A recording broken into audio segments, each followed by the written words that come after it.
Il y a une vraie différence entre Éric Zemmour et Marine Le Pen. C'est que pendant qu'Éric Zemmour votait pour François Mitterrand en 80 et en 88, Marine était déjà en train de lutter contre l'immigration.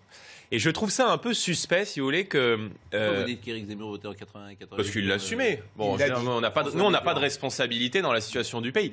Donc, il était où Éric Zemmour pendant l'entre-deux tours de la dernière élection présidentielle? Non, mais il est franchement. En 2002, lorsque Jean-Marie Le Pen est au second tour. Il est journaliste. Il était. Ah, d'accord, mais c'est un peu simple. Et d'ailleurs, je trouve ça un peu suspect. Son aventure est nouvelle. Je trouve ça un peu suspect que Éric Zemmour passe plus de temps à taper sur la première opposante à Emmanuel Macron, qui n'a pour le coup aucune responsabilité dans la situation du pays, qu'à taper sur Emmanuel Macron. Ça en devient franchement un peu suspect. Il tape pas plus sur Marine Le Pen que sur Marine. Si, mais il n'y a pas l'autre jour qu'il a traité d'imbécile.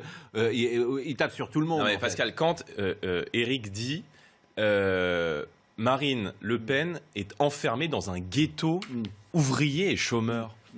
Mais qu'est-ce que c'est que ce mépris de classe? C'est pas un mépris de classe. Mais c'est un mépris de classe. On ne peut pas parler comme ça des gens. La difficulté du Front National aujourd'hui, du Rassemblement National, c'est précisément de toucher ce que touchait le RPR dans les années 80, c'est-à-dire les professions libérales, dans tous les sondages chez les chefs d'entreprise. Les professions libérales, les intellos, les avocats, les littéraires, etc. Elle est en tête, Marine Le Pen est en tête dans tous les sondages auprès des chefs d'entreprise, auprès des chefs de TPE, PME, très très loin devant Éric Zemmour. Donc de quoi on parle? Oui, on a un électorat qui a été frappé par la mondialisation. Vous voyez, et quand j'entends... Non, mais autant, je vais vous dire, sur l'immigration, on est d'accord.